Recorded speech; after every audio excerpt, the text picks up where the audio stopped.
you would like to sponsor the show or advertise on the Mythicist podcast, you can do so by going to www.mythicist.me and click on Sponsor the Show for more info. If you would like to support the show financially, you can do that also by going to mythicist.me and become a monthly supporter. We appreciate your monthly support.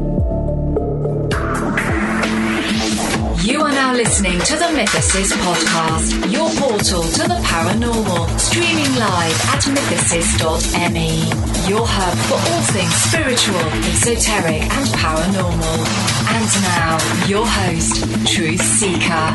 Shalom, shalom. This is your host, Truth Seeker, and you're listening to The Awakening. Tonight's show, we're going to be talking with Tricia McCannon at TriciaMcCannonSpeaks.com. You can go check out her website.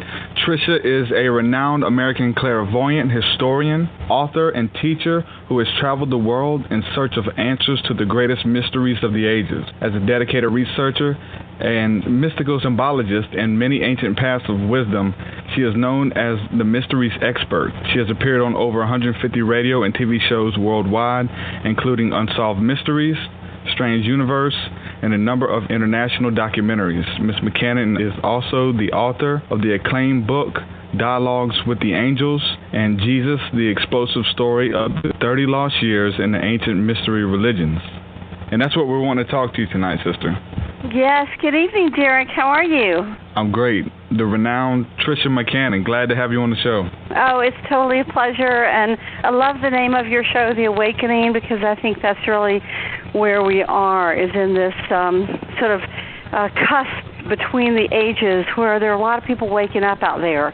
And some people are waking up emotionally, some people spiritually, some people environmentally, some people to the universality of the golden thread that runs behind many, many different religious paths to, eventually let some of the separation fall away and hopefully bring humanity closer together. Oh, yeah. It's kind of a buzzword right now. It's definitely not original. You're actually hearing it everywhere. Everybody's talking about awakening. Conferences and bands and albums and everything is with this awakening. So I think that by itself should give you some type of hint that there is an awakening going on, that something is happening in the hearts and minds of people globally. I think that it's interesting, too, how this connects with this whole Mayan calendar piece. As you may know, I do travel and speak all over the world, and I just came back on Christmas Eve, actually, for from the Mayan lands, Chichen Itza, where all that prophecy around December 21st, 2012, about the end of one age and the beginning of another age coming in. That's really what that prophecy is about, and of course, the prophecy is ultimately this new period, although it may take us a little while, will bring us to a place of unity where people begin to realize that we're all brothers and sisters, no matter what our creed or race or nationality or age or country that we live in, and that we all have the divine spark within us. And if we can begin to honor that in not only people but animals, that will change, the whole complexion of the planet. So maybe we don't have to live in such separation and war, and we can begin to actually walk the path that Jesus was trying to teach us some 2,000 years ago, which was to, literally simply do unto others as you would have them do unto you, and to treat the other people as you would want to be treated. And it's amazing how that golden rule, I'm so glad that it survived through the last 20 centuries, but I think that finally the humanity is starting to get to a place where we're having a glimpse of it. And it's taken us, if you think about it, the last 2,000 years, Jesus came and he brought that very profound message as what the ancients would call the Aeon, A-I-O-N, which is the bringer of light, let us say the messenger sent from God, if you will, that delivers the message at the beginning of a particular astrological age, or Aeon, A-E-O-N. Aeon is like an age, and the Aeon, A-I-O-N, is like the messenger of the age. And the ancient mysteries believed that every 2,000 or 2,160 years, as we change from one age to another age, often these, let us say, profound avatars or bodhisattvas or messengers of light were sent from the higher dimensional levels to take a form down here on Earth in order to basically bring the core message for that age. And as you know, I teach a great deal about the mysteries, and I wrote this 450-page book on Jesus, which took me about 3 years to write that book. I was definitely in the cave in very, very deep levels of research, and as you may know, I got access to some of the 570,000 documents hidden in the Vatican that people haven't been allowed to see for over 100 years. And so that book was a very profound experience for me to write, because it's pretty much all I did waking and sleeping for a 3-year period of time. And it really acts as a bridge between the wisdom of the masters and the ancient mysteries of the past, mystery schools that were around some 4,000 years before Jesus was born and some 400 years after he left the planet, and the wisdom and the beauty and the profundity of who he was and what he really came to teach us. And, here we are at the end of this age, the age of Pisces. He ushered that age in some 2,000 years ago. And now we're sort of wrapping up the age of Pisces, and we are moving really into Aquarius. So we are due for the visitation of one of these profound avatars sometime, in the next 160 years or so. When you go back and you start looking at how these avatars come in, for example, there was a being called Mithra who came about 4400 BC, and he came between the age of Taurus and the age of Gemini. And, if you sort of look back in time, every 2,000 or 3,000 years, we've had one of these, let us say, profound beings come in. And some, if you look over in the Eastern tradition, they would say that Krishna is one of these beings who came at a time when the earth was kind of falling under the spell of great conflict and darkness. And he came to push the darkness back and to bring light to people. The Hindu religion would also say that Rama, much, much, much further back, was one of these profound light beings who very similarly came at a time when there was a lot of darkness on the earth and literally helped to defeat it. And if you look at it even with Jesus, Jesus incarnated at the time of the Romans, and of course the Roman Empire, it did a lot of good things. It brought a lot of roads and services in, but it also brought a lot of war, a lot of conflict, and a lot of a loss of a lot of spirituality. I think that they became very materialistic and very secular and very militaristic.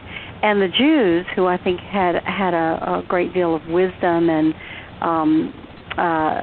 for many, many centuries, had really had a lot of their wisdom lost at that time.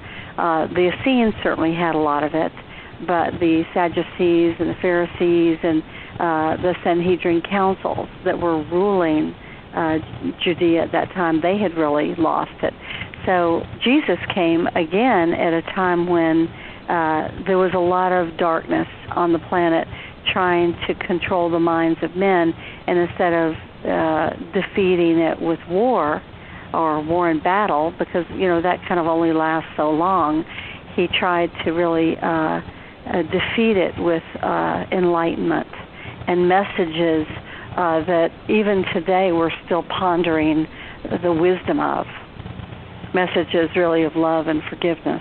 Yeah, we were speaking off the air about how we're in the Bible Belt. There's a lot of people who are really strong-willed about what they believe.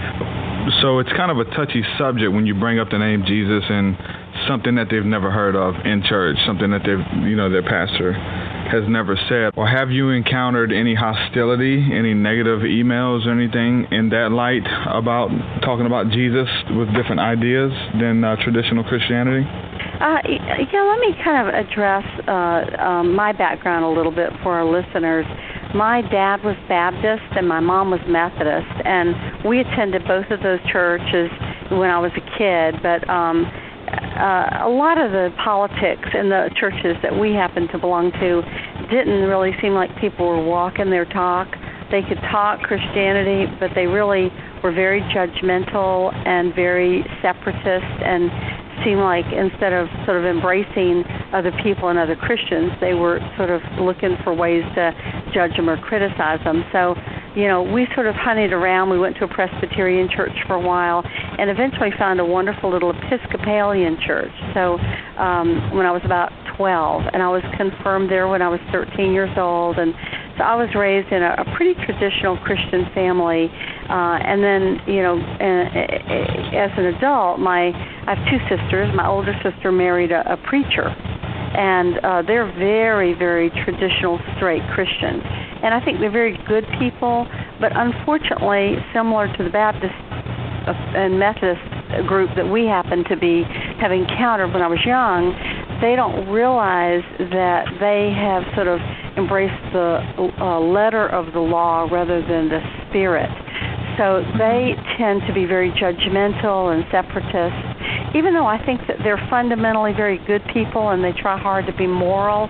They're kind of living more out of the teachings of the Old Testament, which is the eye for the eye and the tooth for the tooth and judgment is mine, rather than really what Jesus was teaching, which was judge not, lest ye be judged. The kingdom of heaven is inside of us, and so forth. And so even in my own family, which is a family of, I think, very good people, we see that same microcosm of the macrocosm, which is, I think that we've got a lot of different people in America, and we certainly have a lot of wonderful Christians. And these are people who do a lot of good works in the world. They help other people. They have wonderful community events. And they're really fine individuals. And some of them are really walking the walk. And others, of course, have accepted the tenets, but they sort of feel like that if someone's not a part of their club, they're going to go to hell. And unfortunately, that's a much more limited version of reality that I don't think really is reflective of what Jesus was talking about. We also have what we call New Age people, which many of those people are very universal in their beliefs.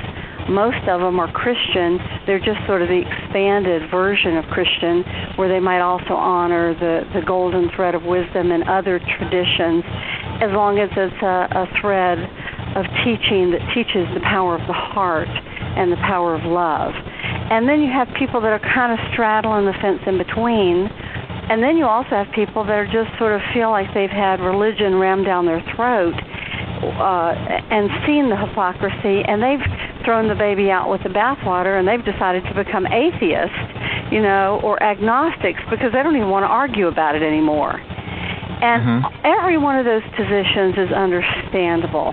I mean, truly, I think we're all trying to make our way towards a deeper and greater understanding of the truth. And this is one of the reasons I actually think that this book that I wrote came to be. And I don't know if you've had a chance to read the introduction to the book, Derek.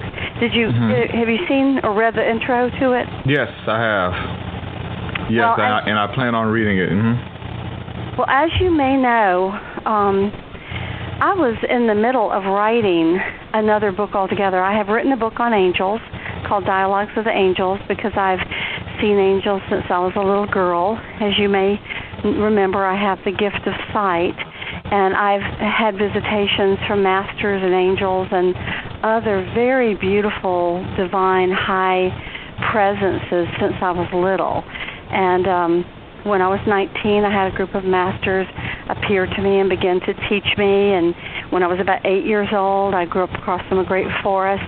I had an angel appear to me that was the overseeing angel of that forest, and he began to explain to me the great chain of being that comes down from the higher dimensions, finally to the physical world.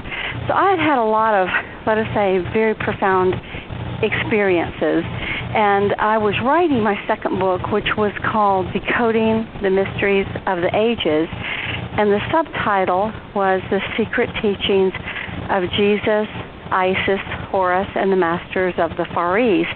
Because when you go back and you begin to study the ancient wisdom, you discover that what Jesus and these other masters had to say is very much on the same page. They don't really have an argument with one another. It's just we in the secular world of dogma and traditional religions that are arguing about these things. I think the higher you become as a spiritual being, the more you realize that they're just different words that are basically trying to explain the same profound presence, which is God. So I was in the middle of writing this book, and I had 3 little chapters on Jesus. And as I continued to write the book, I think, I bet they don't know this about Jesus, because since my family was very traditional and I'd studied all these mysteries all over the world, I had long collected very rare documents, books, and stories about Jesus historically that most people don't know much about. And so before I knew it, I had 200 pages on Jesus inside of what was now a 600-page book. And, of course, that's too big for the publisher. So I was thinking, Mamma mia, what am I going to do about it? So I had just decided I was going to solve my problem by pulling that 200 pages out. That was going to work for me. And it was that same time of year, about the same time that it is now, between Christmas and New Year's, that wonderful kind of dark cave time. And I remembered laying on the floor of my office, and I put my arm over my eyes, and I was thinking, that's what I'll do. And as I lay there, I became aware of this bright light shining down on me. And I moved my arm, and Jesus was standing in the room. And he was so bright, golden white light, and his heart energy was so magnificent. It literally just opened my heart up. And without any preamble at all, he said to me, I want you to write a book about my lost years and secret teachings. There has been enough war and bloodshed in my name. And when I could sort of get over my gasp that he was standing there, I think my first thought was, well, could I finish this other book first, because I'm so close? And he smiled and waved his hand and said, don't worry, it'll just take a moment, and I'll open every door. And, you know, I went through about 15 minutes of laying there on the floor thinking to myself, how hard would it be? Okay, well, I'll just pull those 200 pages out. It'll probably just take me 3 months. Of course, it took me 3 years. You know, so a moment in the mind of God obviously is a little different from our moment. Oh, yeah. And eventually I realized that something that I often teach my students, that in a perfect life you have your karma, which is, let's say, your challenges, your life challenges, whatever they may be. And as you rise to meet those life challenges or difficulties and you gain the strength and the tools to move through them, many times you find yourself in your dharma or your life's work or mission. So, for example, let's just say a young boy that grows up and his mother's sick from cancer for many years and dies. He decides to become a doctor, and he saves hundreds of people's lives. A young mother whose child gets hit by a drunk driver, she decides to set up MAD, Mothers Against Drunk Driving, and saves thousands of people's lives. So in a perfect life, your karma or your challenges will meet your dharma or your life's work. Well, my challenge had always been having this fundamentalist element in my family, because even though I'm a Christian, I'm sort of the more expanded version. And, you know, parts of my family, we speak in tongues, we do laying on of hands. I mean, we have a very wonderful evangelical aspect in my family. But, you know, in the name of Jesus, there's also been a lot of separation and judgment and division. And so I thought, oh, my God, this is sort of, you know, I had initially thought, why would Jesus pick me? You know, I mean, I'm not like a Bible thumper girl. And the very reason, I think, is because I've always loved him, I've studied him, but I've also studied all these other spiritual teachings, and I understand how these streams of knowledge come together. And so Jesus stood over me the whole time, following my every thought telepathically, but he never interfered. He gave me complete free will. And finally, in the end, when I realized that perfect synchronicity, I said, okay. And so I did not really, set out to try to write this book. I was really asked to write it, and I was actually very reluctant to write it. But Jesus was very true to his word. He had people show up at my door with hidden manuscripts, with things that had been brought by Joseph of Arimathea to England about 3700 AD that had just come to light in the last 10 years or so. The Bronze Book of England and the Colburn Bible, which were all very ancient accounts of things that had happened, that like people, how they survived after the flood, but it also included the accounts of Jesus going to England as a man, Joseph of Arimathea going to England as a man. I had books that literally materialized on my bookcase.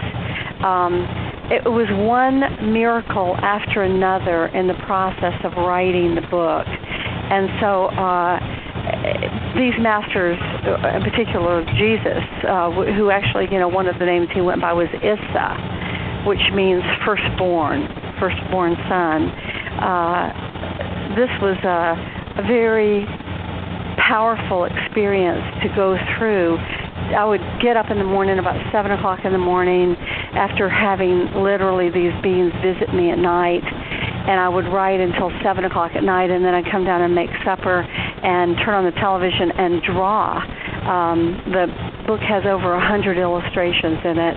They were originally about 170, and that in itself is also amazing because I'm a pretty decent artist, but I really think that they worked through me for some of these beautiful illustrations in the book as well. So it was a great honor to write it and an opportunity for my own growth, to be honest. And people have told me, so many people, I mean, I've had hundreds and hundreds and hundreds of letters from people that have just said, thank you so much for writing it. I always knew there was a bigger picture, and I knew Jesus was central to it and that he fit into it. And you suddenly explained how, it was all connected, because these great mystery schools, they knew that he was coming. There were 5 separate chapters of the Great White Brotherhood or Sisterhood or the Fellowship of Light or whatever you want to call it. The Druids, the Essenes, the Persians, the Buddhists, and the Egyptians that had all prophesied that he would come, and they had been waiting on him for some 500 years. So when he showed up, that's how come the Magi, showed up, and they didn't just come from Persia. They came from Egypt, they came from India, they came from Persia, and they came from Britain. There were 4 of them, but one of them did not make it. So they came from the 4 directions to honor him. But this is how come they were able to, they knew he was coming. So I know I'm just chattering on and on in here. I can take a breath. Do you want to speak? Yeah. I'm just going to hit you with more questions. Okay, jump in. I'm here. Oh, man, those experiences. Hey, let me ask you this. The experience that you had with Jesus, did you see a silhouette? Did you see a person, or did you just see light, or was it you seen the person? A person, yeah. Let me say to you that I had seen Jesus. I'm a clairvoyant. I've had that gift of sight since I was a little girl, and it started off with the angels and so forth. And so, what is clairvoyant? Clair means clear, and voyant means seeing. So it's a French word that means it's really referring to the inner sight. And the inner sight is something all of us have at a dormant level. We all have inner hearing, clairaudience, inner knowing, cognitive, inner feeling, clairsentience, and clairvoyant, inner seeing. Most of us haven't developed these senses very strongly, but we all have experienced them. Like if you've ever had the phone ring and you knew who it was, although there was no logical way you could know, that would be claircognitive ability. In other words, you knew something you couldn't possibly have logically known. If you ever met someone and you get a really weird feeling and you don't know why, it's like your, little butterflies in your stomach are going off, your gut level reaction is going off, that's clairsentience. your inner senses are picking up the person's subtle energy fields and going, warning, warning, this person is not to be trusted. And so as we, pay attention to these things, we can begin to develop them.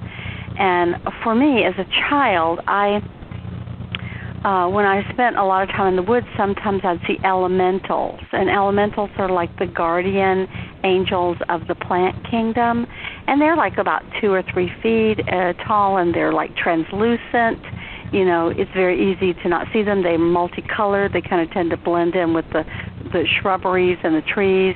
And then when the angel first appeared, this is an angel that took the appearance of like a man, but very radiant, but no wings, okay? But more like the gown, but translucent. And so this is inner sight. You're still seeing it, but it's not solid in the same way that we are. It's a much higher vibration, subtler energy. And so because I had done readings for people, I've done over 6,000 clairvoyant readings for people all around the world. And I also am trained as a hypnotherapist and in about 7 different kinds of healing. And I work with people all the time. Because of this, I had seen Jesus in some of my clients' past life records. In other words, I would read for someone that was either in the audience when he was on the earth and 2,000 years ago, or they served him dinner, or he stayed at their house, or they were in a crowd when he went by and they heard him preach. So I knew Jesus was real. And I always loved Jesus. So I thought he was great. But I personally, as much as I had gone to church and prayed and done all the things we all do, I had never had him appear to me. About 3 years before he appeared, the story that I just shared that prompted the book, was the first time I personally had him appear to me. I was out in San Francisco.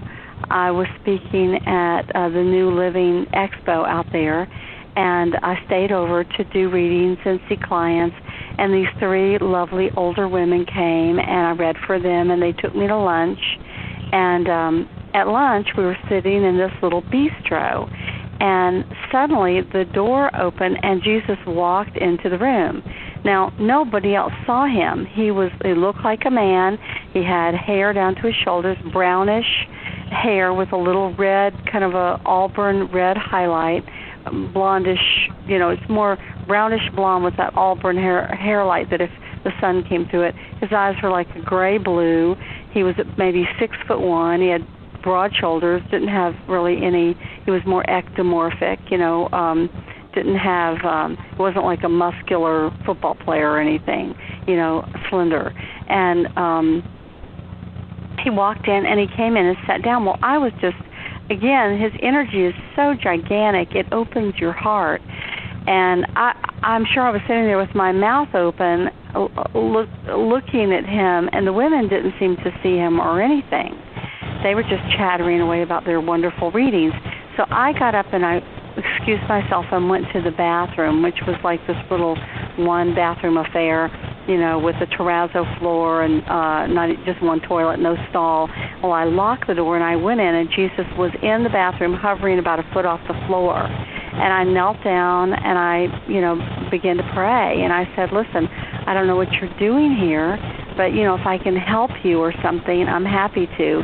Anything that you need, I'm happy to do it. And by the way, if you could kind of, help heal some of the wounds in my family, that would be really great. But, it's not contingent. I'll help anyway. And he just radiated out this immense love for about 5 minutes, and then he moved off. And I went back out to lunch where the women were in such an altered state, and the women could see something had happened. And I told them, well, one of the women said that she worked very closely with Jesus. She really was very universal and had strong encounters with him her whole life. And so my theory is that I got on his radar because of her.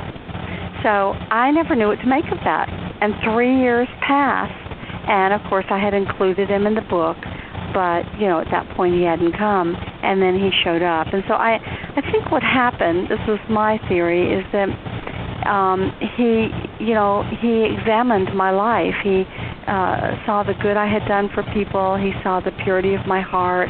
He understood the depth of the research that I've done in studying, the Essenes, the Druids, the Egyptians, the Persians, the Hindus, the Buddhists, the Native Americans, the Mayans, all of those different teachings, which all have their own level of beauty and wisdom.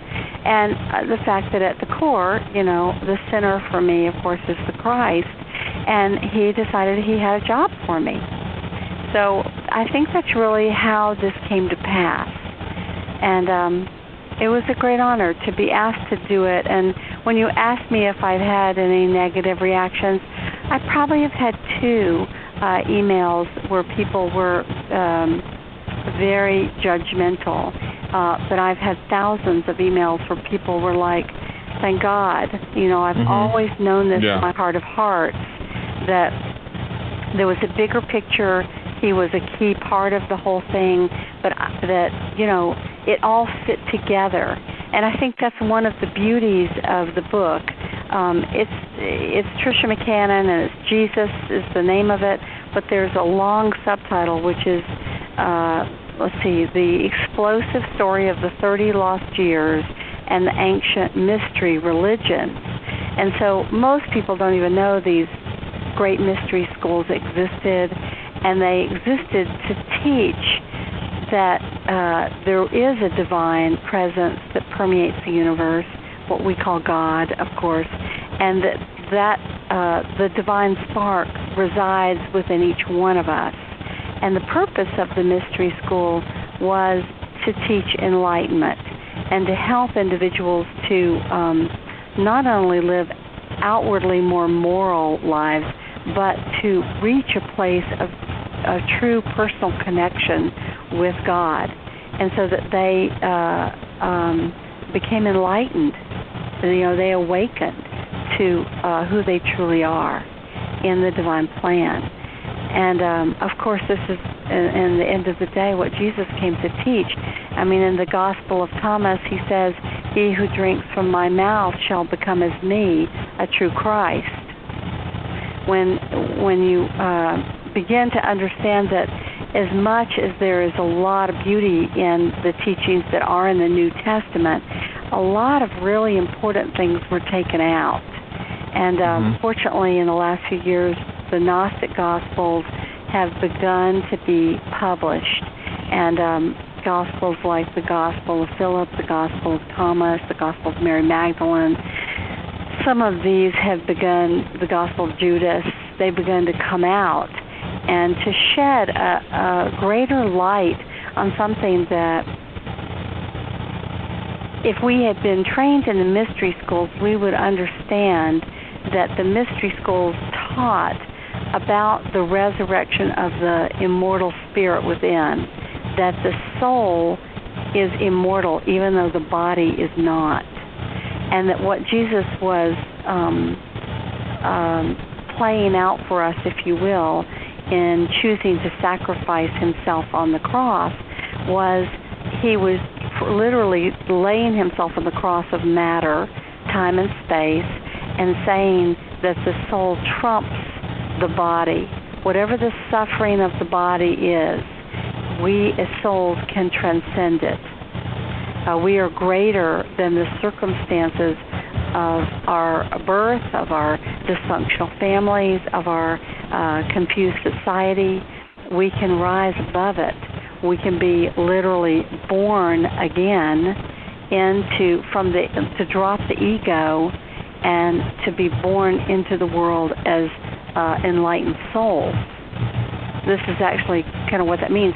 And in the Gospel of Thomas, he teaches some of the spiritual technology, if you will, that allows this to happen, which if you don't understand the mysteries, it sounds very confusing. But he says when you turn the two eyes into one, that would be the left and the right eye, and you open the inner eye, or the third eye, the clairvoyant.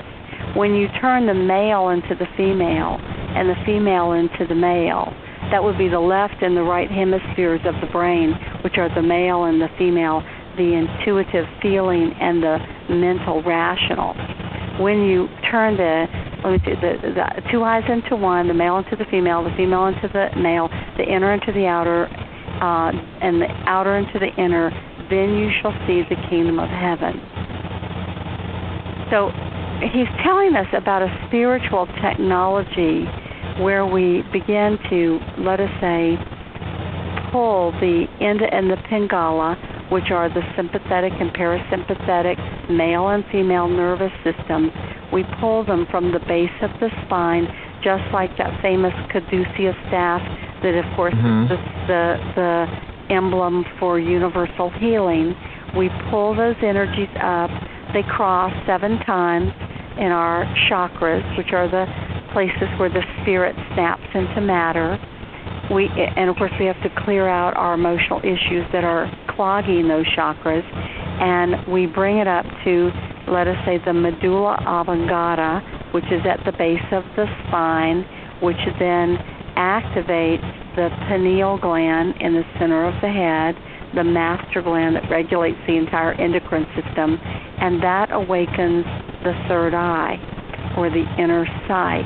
And then what happens is the veils of the physical world fall away, and we begin to see into the higher spiritual dimensions, or the kingdom of heaven. And so when you ask me, how did I see Jesus, it's like that. I'm like everybody else, running around when I'm in my little chatty beta brain, or busy beta brain. But there are 4 brainwave states. Beta is the conscious mind. Alpha is the creative and meditative mind. Theta is the dreaming mind, where our past life memories are stored and our deep subconscious is stored. And Delta is where the higher self is. Through my many years of meditation and work with these masters, I've learned how to consciously shift my brainwaves and move from beta, alpha, theta, and delta while I'm still awake, while I'm still sitting around, meditating or writing or doing a reading for someone. I can drop my brainwaves into these very deep places.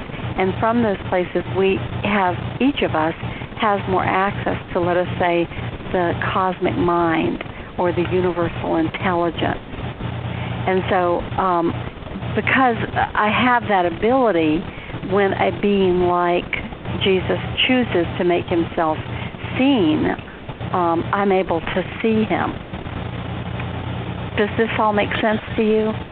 Oh, yeah. I mean, it totally resonates with me, because I've had the same experiences, and I've seen what I believe to be Jesus as well, and it was kind of like what you've seen. I didn't see any features, but it was that white, radiant light. Basically, whenever I closed my eyes, I was blinded by radiant white light, and I felt the energy, and I kind of felt the same message which he gave you, which was basically his heart for his people, his broken heart for his people, that his people are going astray, and he wants to bring them back to themselves and bring them back to him, because we're made in his image and likeness. And that's what it was for me whenever you say that. One thing I was wanting to ask you, you were talking about through meditation. I've had some experiences as well, definitely not a master. But while I was meditating, I had the similar experience that maybe I was being examined or watched while in a state of meditation by a benevolent being. I don't know if it was an angel or what. Do you have any information on that? As far as, does that put you in a state where you're able to see them more, to actually be in tune with them? Yes, I think you're exactly right, and you said it very well, in tune with them, because I mean, if you think about how the universe is constructed, the masters that I study with, from so long ago, they say that the 3 purest ways that we can experience the divine are love first, sound second. In the beginning was the Word. Of course, that's in the Bible. And light third. And so they talk about how the sound, which now physicists call phonons, I think that's very cute, turns into the light, which physicists now call photons, and the thing that connects them is called gluons. I think that's also adorable. But this is what, of course, the masters have been telling us for years, and science is now corroborating, is that basically the vibrational energy steps down from the higher vibrating frequencies to the lower ones. And that underlying vibration, which most of us only hear maybe in meditation or when we're going to fall asleep or when we're children, it's kind of the sound of silence, that at every dimensional plane there is a vibration underneath it. Like on this planet, on this plane, it's almost like the sound that the seashell, when you put the seashell to your ear, the sound of the ocean. And so the reason we all see each other and are able to interact with one another on the same level is because everything's vibrating at cellular level in the same frequency. However, if we sped everything up, we would, if everything moved up, obviously we'd probably move up to the fourth dimension, and we'd all see each other in the fourth dimension. But the third dimensional people wouldn't see us. This is how it is with, even with ghosts, for example. Ghosts are people that have lost their physical body, so they're not interacting in the third dimension very well, but for some reason they didn't go on into heaven or into the higher worlds like they should have. They got stuck down here in their astral body, so they're floating around. Most people can't see them, most people can't hear them, and they're very frustrated. And so, they can't, of course, get out of that state, especially if there's someone like me or you that can perceive them and help to call in angels to open up a portal of light to give them, let us say, a train back home, back up into the heavenly kingdoms, because they missed the first train that came through.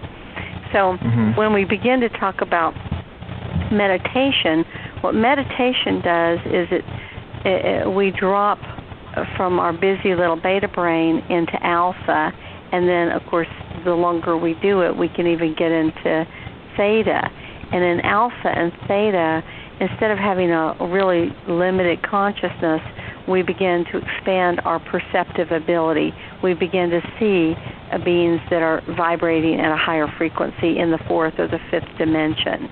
And they're angels that are, of course, assigned up and down through all the dimensions. But just for our listeners, the grid I work on that the masters taught me so long ago that I've, experientially can verify is that there are, let us say, 12-dimensional planes. 12, 11, 10, 9, and 8 are what we've called the higher worlds. These are worlds beyond time and space. These are worlds it's hard for us to even conceive of. And then there's 7, 6, 5, 4, 3, 2, 1 in the time-space worlds, and we're in the third dimension. Now, at every dimensional level, as it comes down, it gets denser. And as it goes up, it gets less dense. And so in this dimension, for example, there are 48 laws of physics that must be obeyed, like gravity, for example. So, unless you have achieved a certain level of mastery, you don't know how to levitate. But yet there are people who can levitate. There are masters that can levitate. There are people in transcendental meditation that somehow are able to levitate. So, of course, I don't know how to levitate, but we can see that some people have achieved that. The same thing with some of the powers that you hear of that the yogis have, or that the Filipino healers have, where they are able, and they're all Christian, they put their hands to people's bodies and are able to do surgery that way, and then they close up. Now, I'm sure there's some that are charlatans, but there also are many that are very legitimate. And how are they able to do that? Because their hand begins to vibrate at a higher frequency. It's able to pass through matter, and then it's able to come back out. So, there are actually spiritual laws and laws of physics that run the universe. In the fourth dimension, there are only 24 instead of 48 laws, and so consequently, telepathy is normal. It's business as usual in the fourth dimension. In the fifth dimension, there are only 12 laws. So in the fifth dimension, you can think where you want to be and literally just teleport yourself through thought. So as we move up, it gets lighter and lighter and lighter and lighter and less dense. And time becomes more fluid. So these beings like Jesus and other great spiritual masters that really care about humanity, they are working tirelessly behind the scenes for, as you've just said, to help to awaken humanity, bring us back to a place of love and forgiveness and not separation and judgment, and to try to help us to not just be stuck in the letter of the law, but to begin to live the spirit of unity consciousness, which is the whole reason that they came down here and put up with such difficult shenanigans. And, you know, half the time they come down here and we put them to death because we're so committed to our own suffering, our own limitations, the power games that are being played down here, and the dysfunctional levels of cruelty that are passed down from one generation to another. And so they're trying to help us break out of these kinds of limited ways of thinking and responding.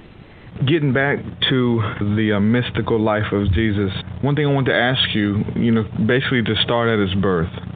I know you have a lot of information, you've got a lot of research.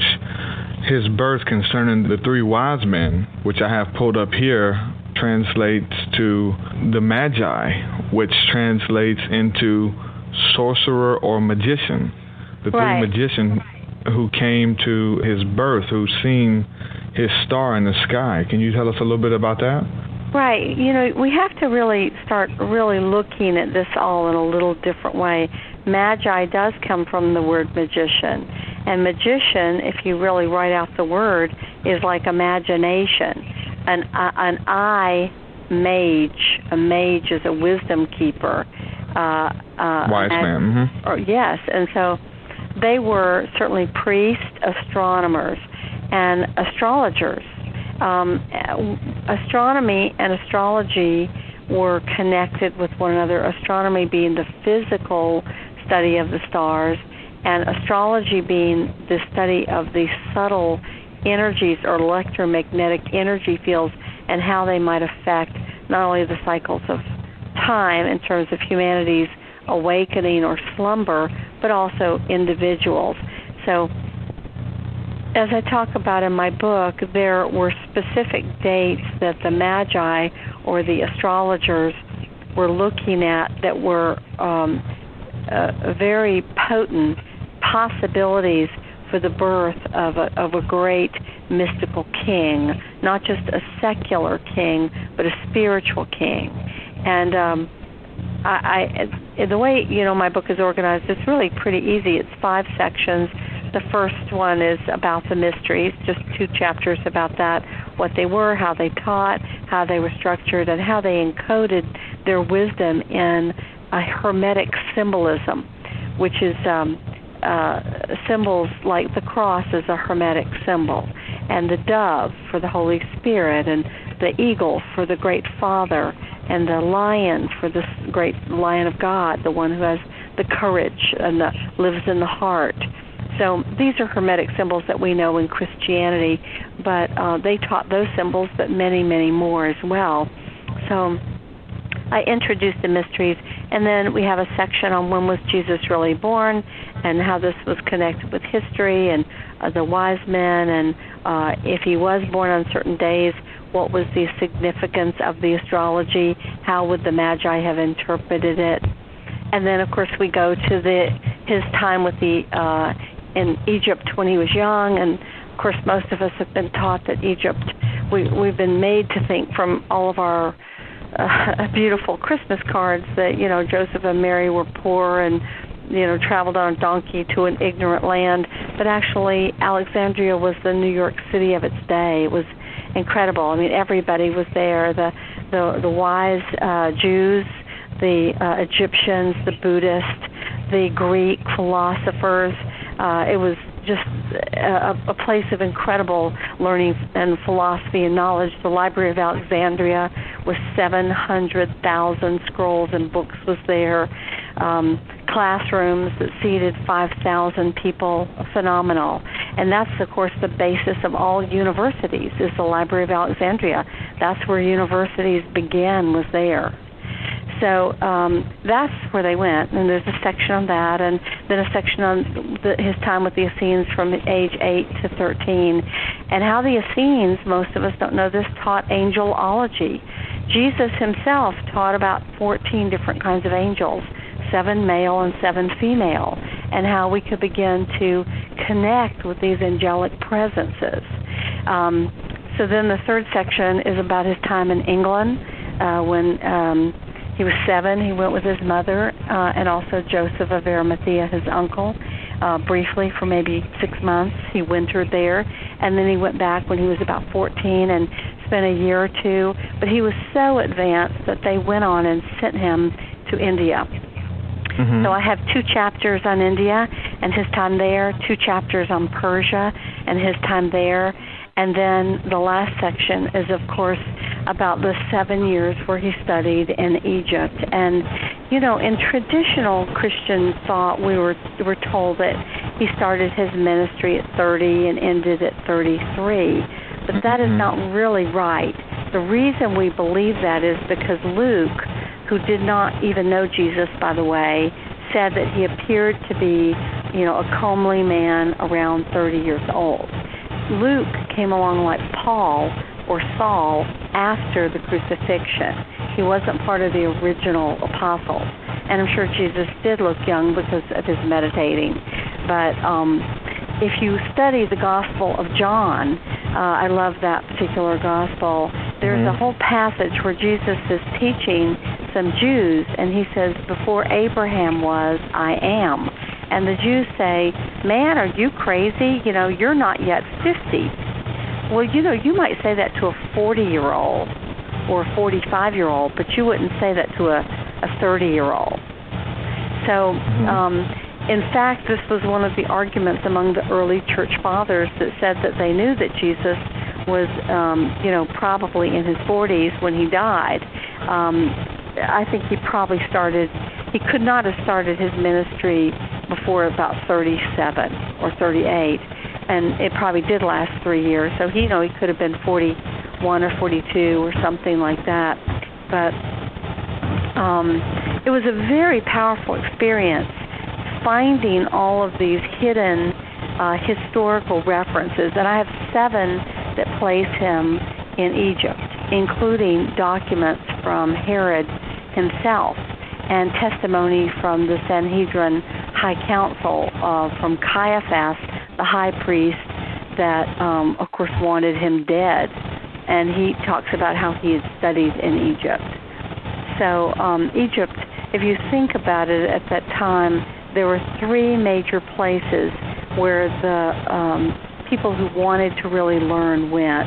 They either went to the Greek mystery schools, the Eleusinian schools, they went to the Egyptian mystery schools, or they went to the Druid mystery schools. And the one exception for that would be people who studied with the Essenes.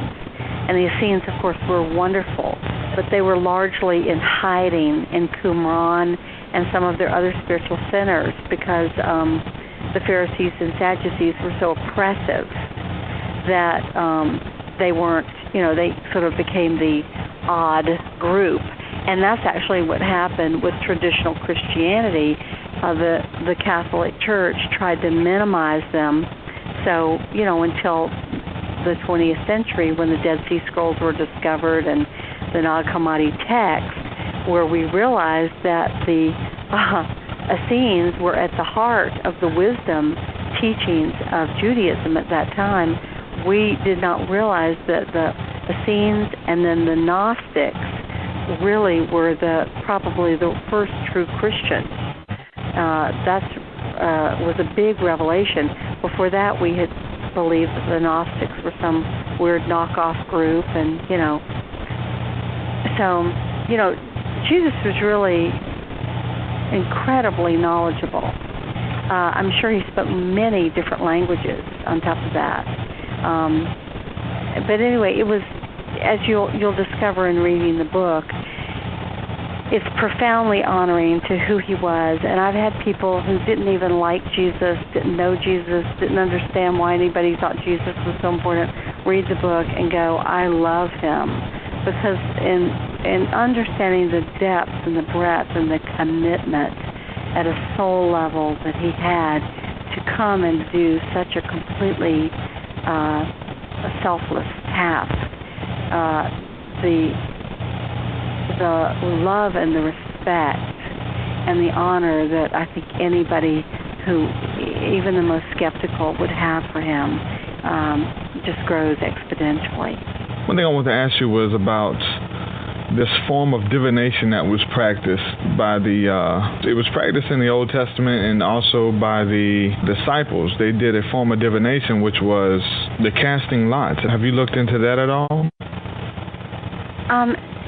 I haven't, and it's certainly something you can speak to, but, the way that all of that works is that the higher self works through the autonomic nervous system, and the autonomic nervous system is the subconscious. They're connected. So when you, whatever it is, cast runes, cast lots, do the I Ching, any form of divination like that, how it operates is that by focusing on a question that you want some clarity about and going into alignment with your higher self, the autonomic nervous system will bring forth those objects that can be interpreted in such a way that they will give you some insight. But we always have to remember that this is a free will universe, and somebody can predict something like, say, I see you're going to New York next month, and you can say, well, you might get the invitation, and you can say, I choose not to go. And I think that while looking at the future can be insightful, it's very important for us to remember that we were given free will for a reason, and that by aligning with our higher self, we make the decision for the path that we take. Does that make sense to you? Yeah, and it's that's why when you're dealing with the extra senses that we have and dealing with the psychic abilities and stuff, it's a great responsibility to not just throw anything out there and to really use the gifts with a reverence and with a fear of leading people astray or saying the wrong thing. So I think it's so because you see a lot of people. I just want to say this. I watched the episode of Montel, and I know Sylvia Brown's been on there, and she's been exposed and all kind of stuff like that. But I watched the episode where she was giving readings to people in the crowd and everything, and she gave a reading to this woman and told the woman that she was asking about her love life and told the woman that you're going to get married soon, but he's not Mr. Right. You're going to get married, but it's going to end in divorce. Your second husband, he's the right one. And this is before she even went through the first marriage. And it's like, in a sense, she's speaking a curse over this woman. Yeah, it puts a cloud. And this is, I think, what your point is very well made. When I do readings for people, first I'll listen to what it is that they, want me to look at. But I feel like that if we can go back and discover who they really are at a soul level, what their journey has been through time, what the gifts and abilities are that they've acquired, the lessons that they've learned, the things they've mastered, and what they've come into this lifetime to master, and what they've come to do, this gives them great insight in knowing how to work with the present and how to move forward from their own strength of and empowerment, their own sense of knowing themselves. And so my readings tend to be more about who are you at the highest angelic level, what has your journey been, and what are you down here for? What are your challenges? What's your mission? Who are the people that have come to help you on the mission as soulmates? And, of course, sometimes we have things that we must resolve from the past with people. How can we help to clarify that so that there's the greatest level of harmony and healing that takes place? And, then when we start talking about the future, I think that maybe only about a third of the readings that I do really are dealing as much with the future. But any clairvoyant or psychic, basically, first off, it's important to understand that we all have an antenna. And some people's antennas are pointed to, let's say, the stock market.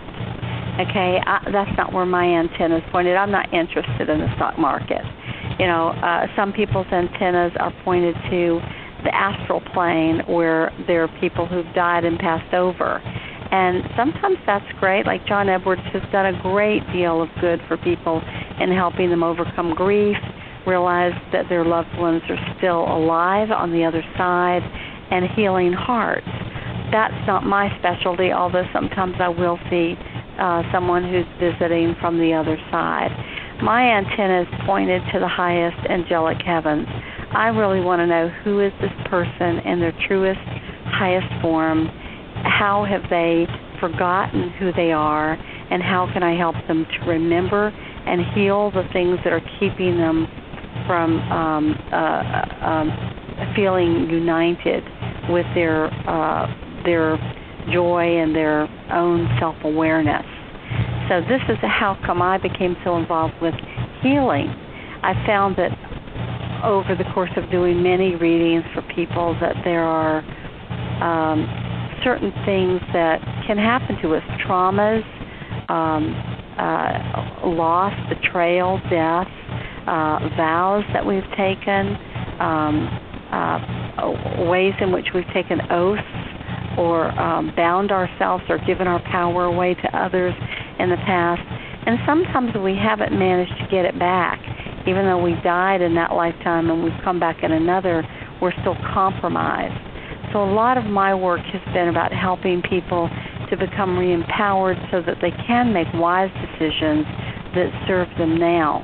And I always remind them, whenever I work with them in terms of anything in the future, that the future is in motion. We are creating the future. It is free will. And to try to give them information that will empower and help them instead of cripple them. We're not going to keep you much longer. I know you've had a long day. We do have some people in the chat and on the line who have questions. You mind taking a call or two? I don't mind. All right. Let me bring in Stephen. You there? Yeah, I'm here, Truth. Hi, Stephen. How's it going? How you doing, Tricia? Oh, good. It's about 12:10 my time, and I've been doing healing work with people all day, so I'm a little pooped, but I'm glad to hear from you. How can I help? Well, I'll only trouble you for a couple minutes. I just wanted to ask you, you said you had different experiences of seeing different things from a young age.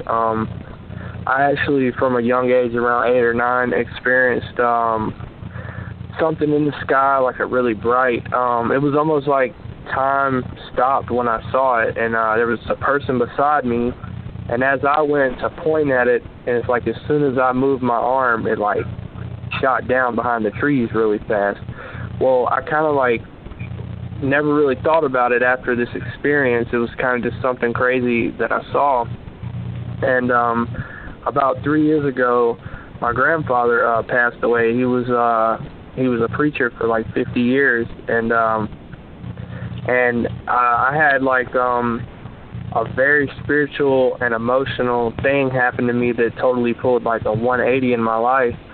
And from that moment on, I've been witnessing these same type of events like all the time. Like I don't go look for them. It's like I could be walking from my house to my car, and I witnessed this. And there was actually a time where I was doing a pastoral internship, master's commission in Atlanta, actually in Snellville, and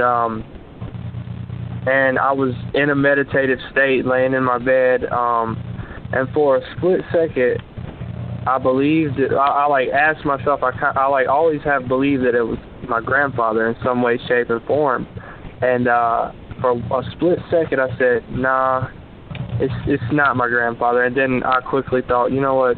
Yeah, it is. Well, I had never checked the mailbox at this place, and I never changed my address or anything. Well, he used to get these auction papers. That's what he did. He would go to these military auctions and buy these engines. Well, I checked the mailbox. I just happened to be walking past and something was like caught my attention. Checked the mailbox. On the very top, there was one of these papers that had his name and his address on it, like sitting there. So like, you know, I'm always asking myself, you know, what does this mean? Like, what am I witnessing? You know, divine synchronicity there. Well, let me say, I don't know exactly what you were witnessing, but I will say that, you know, maybe this is a program that we can do another program on this, Derek, about UFOs, because UFOs are basically just people. You know, they're spaceships, unidentified flying objects. I mean, sometimes they are weather balloons and meteors, but, you know, most of us know the difference between a weather balloon and a falling meteorite and a something that does what you're talking about, which is zipping around behind trees and, you know, defying gravity and things like that. And the UFO phenomena is a big one. It's one I've spoken on for 30 years. I've seen those ships since I was a little girl. I've seen them in broad daylight. I've seen them at night. I've seen them with other people present. I've seen them when I was alone. And many of them are very benevolent beings. They are beings who are also interested in us not blowing ourselves up. They're not interested in us destroying ourselves because this is a incredible planet. And now that we have atomic and nuclear weapons and power plants and things like that, we could have some worldwide disasters if we don't watch it, like what happened in Japan with the meltdown of that nuclear power plant and all that radiation. Imagine if we have a pole shift. Imagine what will happen. So there are a lot of different groups who are highly concerned. They don't want to interfere with us in any negative way, although, you know, certainly there have been reports from the 90s, especially the 70s, 80s, and 90s about some of the grays, and that's another conversation. But most of them are really interested in allowing us to evolve, trying to help us evolve, and trying to make sure that we don't destroy our planet. So I don't know if that's what you saw, but the way you describe it, it could have been. Well, it seemed to me like, well, the first time I happened to see it, it could have very well been, you know, like a ship. But a lot of the other times, it would be like after we just came out of like a real spirit-filled service. And I mean, and it's really low. And it's not moving really fast or shooting off. I mean, like, and it just so happens there's been more than 5 occasions that there would possibly be somebody beside me, and they were open to the fact, but had never witnessed anything like that. And I'd already like spoken to them about it, and then I would be like, well, that's what I was telling you about right there. Look. And let me ask you something. Were these orbs or these like radiant disc, or what's the shape? These were like orbs, but it was like a flame, like a white flame, and I mean, to me it looked more like of a being, like an entity, to be honest with you. Oh, how interesting! How big? I mean, being in the sky as big as I saw it, it's got to be huge. I mean, either that or it's lower than I can tell. Well, first off, I love this story. I love this, and I thank you so much, Stephen, for sharing this story, because if you're seeing them, it's possible that others are. And I think that this gets into a bigger conversation about what's actually happening with the planet. You know, how I was talking about how the different dimensions are stepped down in vibration. Well, everything in the lower world, the worlds of time and space, move in a spiral. The atoms, the solar system, the galaxy, the way our hair grows up on top of our head, it all moves in that golden mean Fibonacci spiral. So our planet came down to the 3rd dimension, and now we're in the process of beginning to spiral back up. And so we are vibrationally, little at a time, incrementally moving up and up and up. And as we do this, this means that suddenly we're coming into a place where the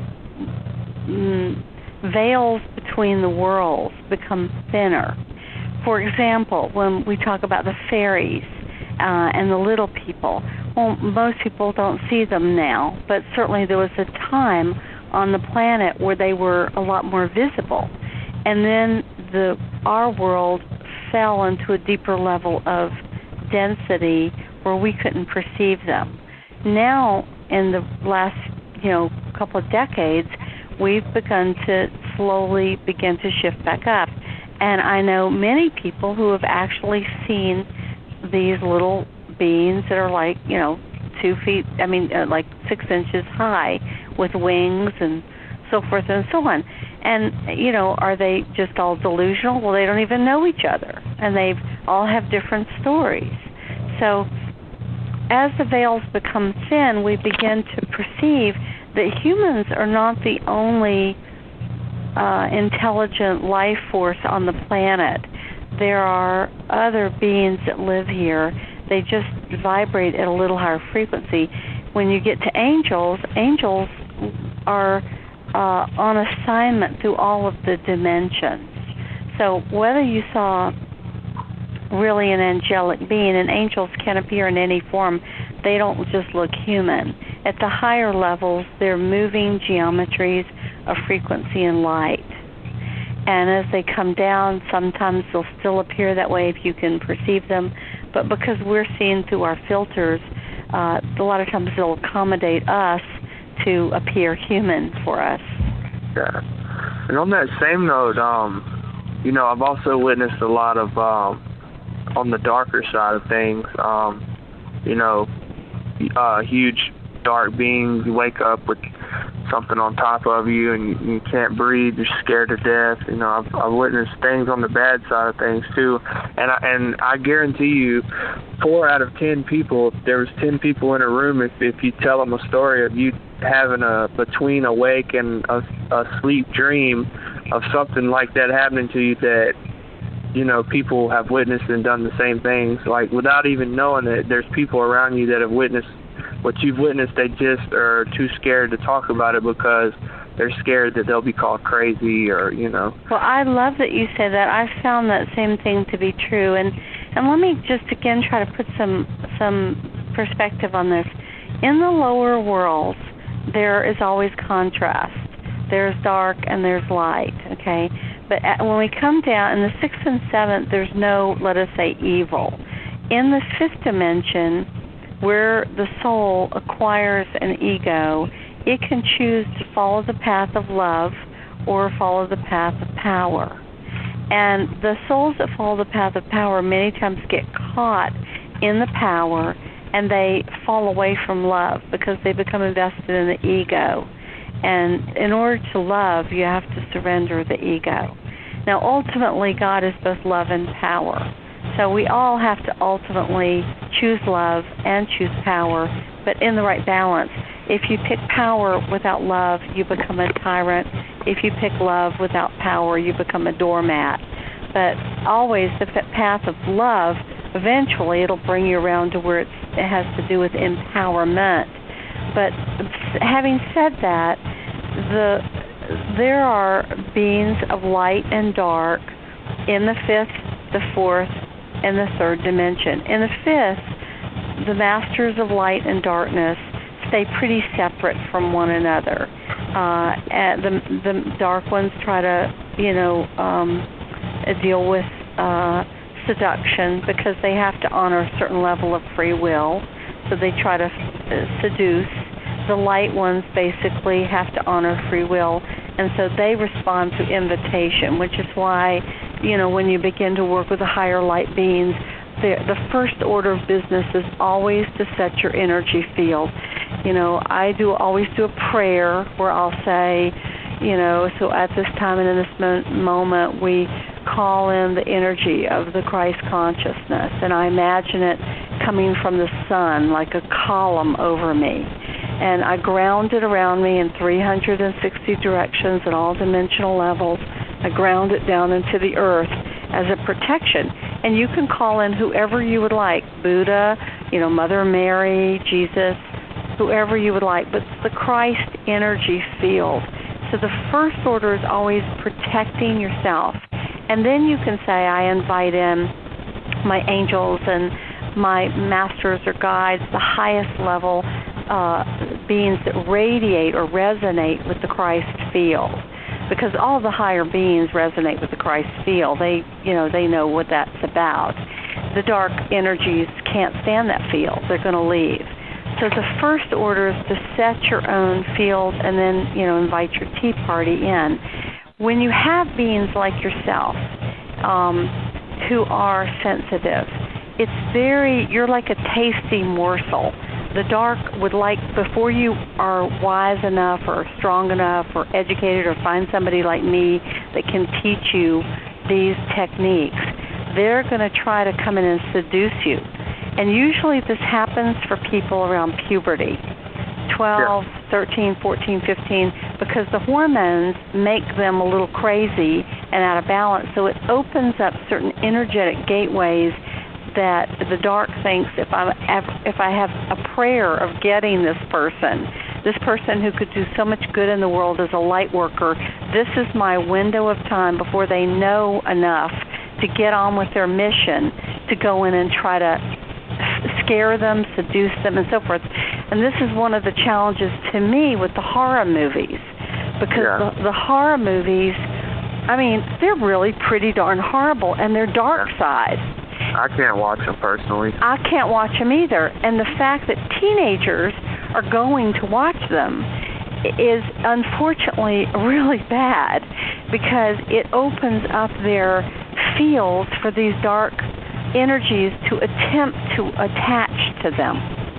Yeah, that's why I can't. I've already witnessed enough stuff that I try my best not to open any doors.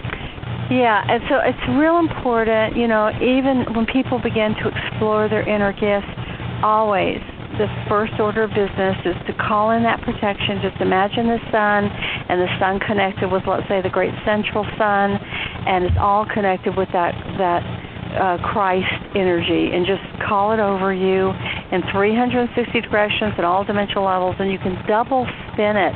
Like, have you ever heard of a Merkaba? The Merkaba field is kind of like the six-pointed Star of David. It's like the triangle pointing up and the triangle pointing down. Well, that's the second dimensional, the flat version. But if you imagine it as a three-dimensional, you literally just double spin it like counter-rotating fields, and then you let it go, and it'll be like a shimmering column of white, golden light over you. And then you're good. Nothing can penetrate it. But just practice that always. You can do it in the morning before you get up. You can do it at night before you go to sleep. You can get to where you do it, and it just takes you a moment to call it, and it's right over your field. Anytime you go into danger or a difficult situation, you can invoke that. Okay. I have one last question and just a short answer, and I'll let you go. When I go to sleep at night, every night, I start off my prayer, for my family and stuff, but then I go into like a more deeper meditative state, and I hear this buzzing or like a high-pitched ringing noise, and I kind of focus in on that, and then it's almost like I can't describe the feeling, but it's a really good feeling that I get, and it's like I can't explain, and I don't know how I learned what I'm doing, and could you elaborate on that any? Yeah, that's something that's called the sound current, and it's the underlying vibration behind reality. Different cultures have called it different things. In Christianity, it's called the Word. In some teachings, it's called the Shabda, Shabda, Shabda, or the Bani, Bani, or the audible life stream. You can Google any of those and see what comes up. And I would just invite you, Stephen, email me and ask me to send you the introduction to the mysteries. I teach a mystery school over here. You sound amazing and really tuned in and very perceptive, and probably one of those amazing crystal children or indigo kids that have come to the planet to really make a difference down here. And I'm happy to send you the introduction to the mysteries. I'll send it as a PDF, and it's about 65 pages. And at the back, it's kind of got the first year of training in the mystery school that I teach. And you're very welcome to read it and take a look at it, and call me. And I'm home in the month of January and probably February. And if you're interested in kind of knowing more about how to take this walk where you honor that deeper spirituality and your unfoldment of your inner gifts, but don't get into trouble, I'm happy to support you in that. Okay. So is your email on your website? You can email me. My personal one is Tricia McCannon 1111 at yahoo.com, and that's TRICIA MCCANNON 1111 at yahoo.com. And I would make that offer to any of our listeners that's really interested in understanding how to sort of walk this path of light and still continue to open and grow and evolve and develop these abilities, but within the protection, really, of the Masters and the Christ energy, which I think is just wisdom. Because they're, in the fourth dimension in particular, there's a lot of beings out there that, kind of look at you as a tasty morsel. And, you don't want to be on their menu plate. Yeah. So I have Tricia McCannon, and what's the rest? I'm sorry. 1111 at yahoo.com. Okay. All right, Tricia, I've enjoyed our conversation. I'm going to go ahead and get off here. But thank you so much for talking to me. Oh, my pleasure. You sound extraordinary, Stephen. I look forward to hearing from you. Appreciate you. Good night. That was wonderful, wasn't it? Oh, yeah. He's a good friend of mine. Yeah, we got a question. Lovely. Great questions, too. Yeah, he really is a good guy. He's a artist as well. He does music and stuff too. So he sounds really insightful, and I do think that there's some extraordinary souls coming onto this planet right now, and some of them are in young bodies, like teenagers or 20s or even 30s. But really, as souls, they're very evolved. And some of them are just here for the first time, or they've only been here a few times, but they volunteered to come in and try to turn the world around. And, Derek, you may be one of them, and your friend as well. Yeah, I think so. There's a reason why we're doing this show. Just having experiences, basically just like you had whenever you were coming up, and seeing things and hearing things, and whether they're good or bad, light or dark, you just know that there's something more to this life than just what we can, see, touch, taste, and hear. Some of us are intrigued. There is a select group of people who want to go behind the veil. And there's a lot of people who are fed up with religion and fed up with dogma and doctrines of men who love God and who love Jesus and who love people. And that's who a lot of people, I've been coming in contact with, people who tune into the show, people who listen to my music and everything. So that's why we're doing the show tonight. I love that. That first book I wrote, Dialogues with the Angels, which sort of starts off with those elementals and the angels and then the masters and their teaching and defining the dimensions and teaching people how to soul travel and the difference in soul travel and astral travel, which, if you have a choice, you always want to do soul travel because you've got a lot more flexibility in terms of not just being limited to the astral plane. And then the whole last third of that book is about these conversations with these profound lords of light that I work with. So that's a book I think that you would also really enjoy. And send me an email with your physical address. And right now I can't come up for air till next week. But if you do, I'll see what I can do about sending you a copy. Okay. Okay. And just before we end the show, I wanted to know about the Mystery School. Do you guys meet regularly, or do you just hold events? Or what all goes on at the Mystery School in Atlanta? Well, it's called the Phoenix Fire Mystery School, the Order of the Eagle and the Dove. And, of course, all those Phoenix, Eagle, Dove are all Hermetic symbols. The Phoenix for the Christ, the Eagle for the Divine Father, the Dove for the Divine Mother. And I've been teaching it for about 7 years here in Atlanta. The first time I taught it, and the structure of the school, by the way, is there are 3 levels, and this is very much based on the ancient way of teaching, which was the first level honors the Divine Feminine, the second the Divine Masculine, and the third the union between the two, which is what it takes to get to mastery. If you don't have the male or you don't have the female, you can't, get to that place of mastery. So we have to have it all. So I've only developed the first 2 levels of the school.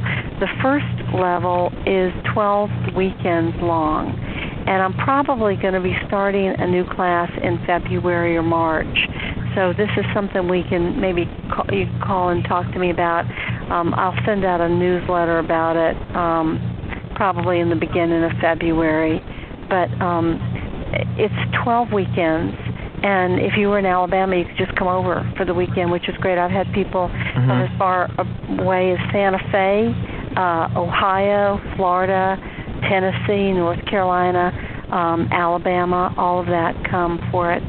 And the first time I taught it, I only developed 30 or 40 pages for each weekend, and the second time about 60 or 70.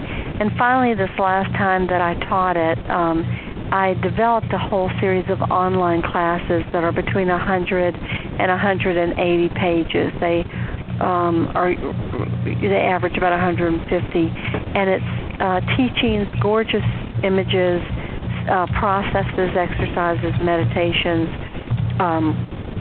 all of that. And I did that because I had a lot of people calling me from Canada and Europe and New Jersey and San Francisco, and they were like, do you have an online class? And I had to say no.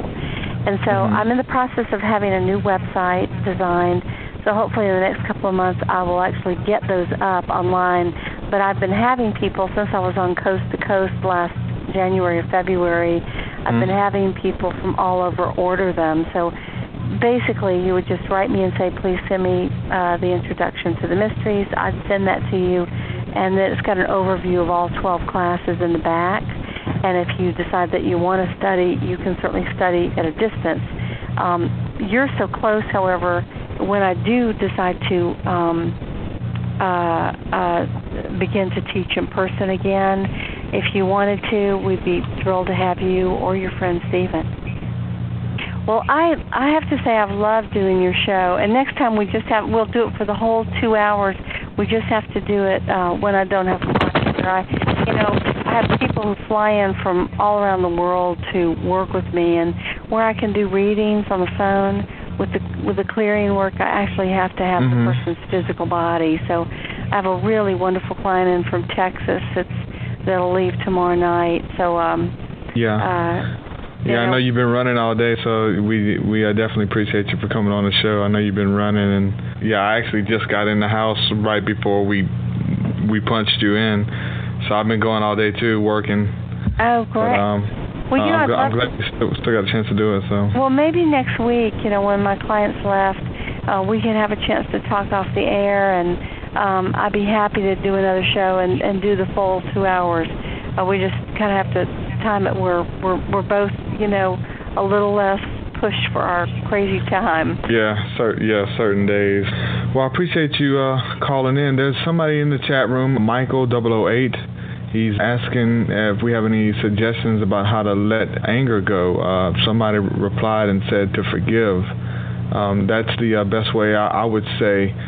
Michael, if you want, you can contact Tricia at her website, TriciaMcCannonSpeaks.com.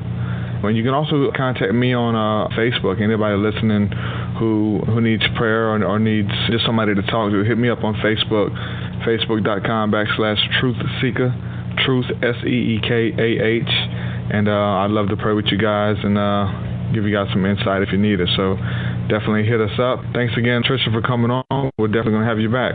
Oh, it was totally a pleasure, and I love that simple answer to forgive. Sometimes we have to get a baseball bat and beat up some pillows to get our anger out, but at the end of the day, it does come back to forgiveness, doesn't it? We're definitely going to have you back on. It would be my pleasure. And ask him that.